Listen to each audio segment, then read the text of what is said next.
Tere tulemast Musta kassi taro lugemisse Kaljukitsed. Siit tuleb lugemine teile nädalaks 10–16 august. Ma olen teile siia valmis pannud 7 kaarti ja vaatame, mis neil kaartidel teile siis selleks nädalaks öelda on. No teil on siin välja tulnud karikate kaarte palju, ehk te tegelete oma mõtete ja emotsioonidega sellel nädalal. Esimene kaart on karikate 4. Karikate 4 räägib sellest, et te olete tüdinenud. See on selline tüdimuse kaart, et asjad nagu on okei, aga samas ei liigu kuhugi. Et kui justkui oleks kõik korras, samas nagu tahaks, et asjad liiguvad kas kiiremini või mingis teises suunas. Aga peab ootama, et see ootamine ongi see, mis seda tüdimust tekitab. Järgmine kaart on karikate 6. Karikate 6 on nostalgiakaart minu jaoks. See on selline lapsepõlveradadel kõndimine, kas mõtetes või päriselt. Võib-olla mõne tuttavaga kokku saamine, võib-olla keegi tuletab ennast meelde teie lapsepõlvest või kuskilt sealt kooliajast. Et kas helistab või saadab meili või tuleb külla, et selline nostalgia. Mäletan veel, et olid mingid ajad, käisin kuskil, olid inimesed seal, siukene mõtlemine. Ta kutsub üles ka heategevuseks, kui on võimalik jagada, märkama. Kutsub üles märkama abivajajat. Võib-olla on kellegil kuskil midagi. Tehke niisama midagi head, viige töö juurde peotäis kommi, naeratage kolleegidele, öelge mõni hea sõna, tänage millegi eest, mida nad teie heaks teevad või üldse teevad. Aga et sellest tüdimusest nagu üle saada, on vaja vaadata probleemidele, asjadele, mis teile seda tüdimust valmistavad, teise nurga alt. Sest 3. kaart on poodu. No poodu kaart minu jaoks on ka selline väike eluüllatus. Et no näiteks teelt kõrvale astumine. Ma olen toonud selle näite, et tulete töölt koju, mõtlete, lähete poodi, ostate enda toidukraami ära, siis lähete koju, teete süüa, teil on plaan valmis.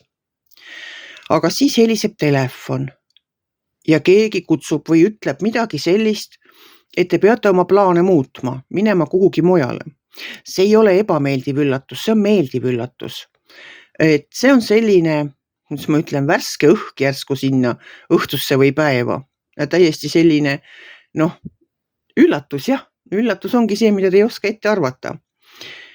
Et aga see muudab päeva rõõmsamaks, see toob naeratuse näole ja see on meeldiv üllatus. Või siis vaadata asjadele teise pidi, selle kusagilt teise nurga alt. Sest poodu selle kaardi peal ta nüüd ise ei ole, aga seal need tagumised kassid ripuvad kõik pea alaspidi. Et kui olete pea alaspidi, siis näetegi asju natuke teisiti.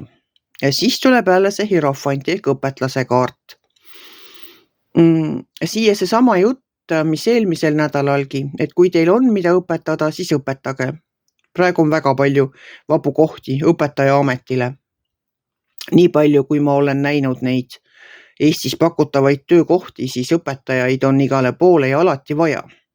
Võite ka mõnda ringi juhendada, kui te teate või oskate midagi väga hästi. Näiteks, ma ei tea, õpetate käsitööd. On teil muu hobi, keraamikaring, mis iganes, mida te oskate, mis on teie hobi ja mida te väga hästi oskate, võite ka teistele õpetada. Kui te ise õpetada ei oska, siis võib-olla lähete hoopis õppima, sest september on kohe ukse ees ja igasuguseid kursuseid avatakse. Ka kooli võite minna. Et see, kui olete täiskasvanu, ei tähenda seda, et ei või kooli minna. Väga palju on sessioonõpet, kus käite ainult ühe nädala 5 päeva käite koolis. Ja ülejäänud aeg käite tööl edasi, et tööandja peab võimaldama teile seda koolis käimist, et vanus pole siin mitte mingi takistus. Olete te 60 või 50, üldse pole oluline, võite minna rahulikult kooli. ja õppida seda, mis teile meeldib ja tunnete, et vot seda tahaks selgeks saada. See koolis käimine on tegelikult natukene ka rutiinist välja astumine. Kohtute inimestega, teiste inimestega, see on nagu hoopis teine õhkkond. Te olete väljas oma kodusest rutiinist, olete väljas oma töörutiinist. See on väga värskendav, soovitan soojalt minna kooli.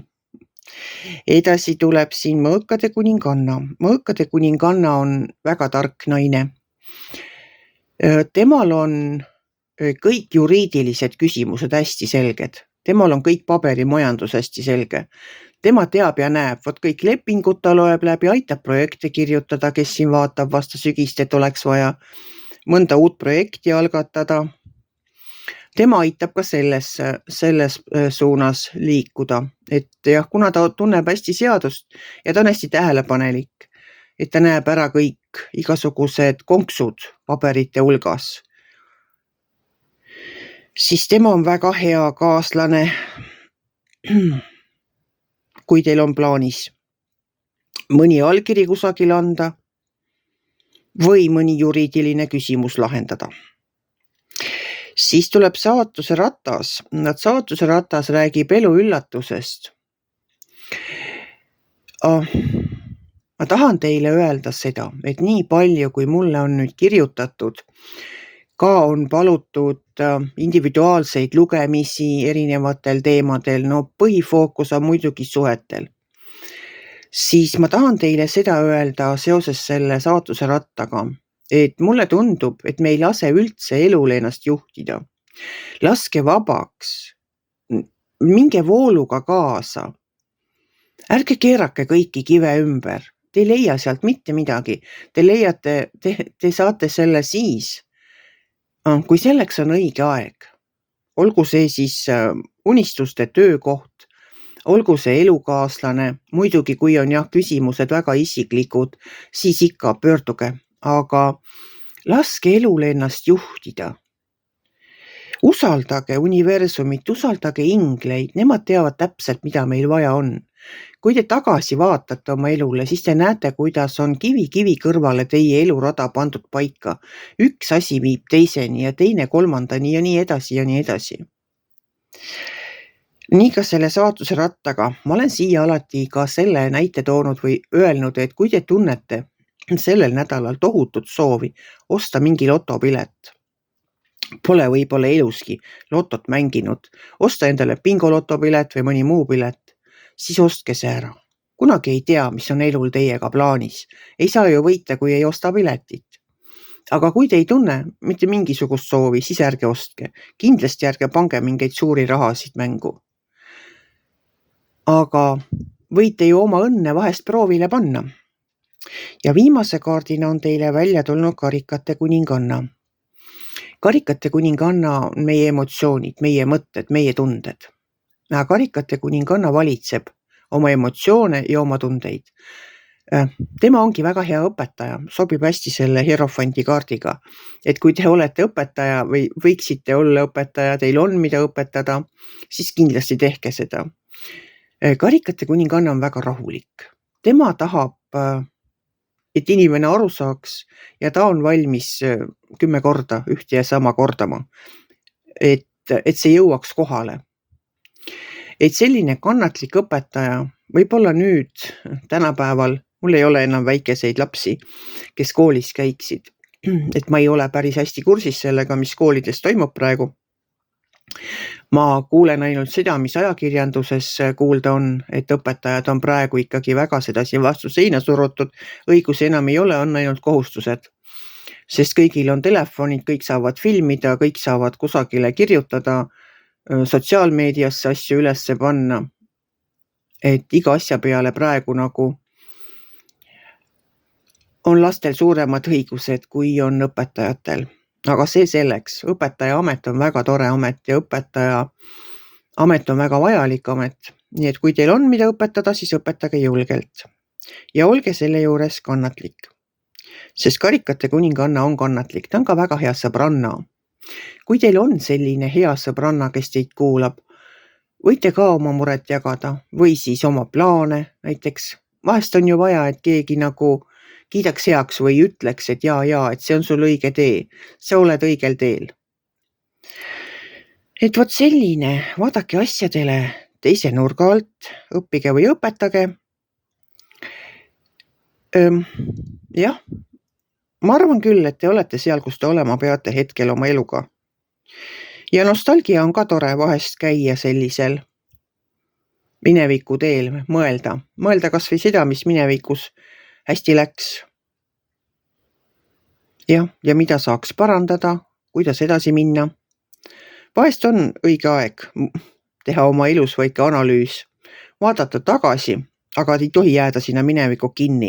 See on nagu see, et me kipumegi hästi palju võrdlema, et oli nii ja ei olnud nii ja meil läks ikka nii halvasti ja ma rohkem enam ei tahagi proovida. Kindlasti proovige. Uuesti, te olete ise kasvanud, te olete palju targemaks saanud, maailm ümberringi on muutunud. Et alati tasub uuesti proovida ka seda, kui te seda soovite, mis minevikus välja ei tulnud. Selline lugemine teile selleks nädalaks, armsad kaljukitsed. Aga kui teile minu lugemine meeldis, ärge olge kitsi. Pange ikka like pöiale üles, võite ka kommenteerida ja kohtume järgmisel nädalal.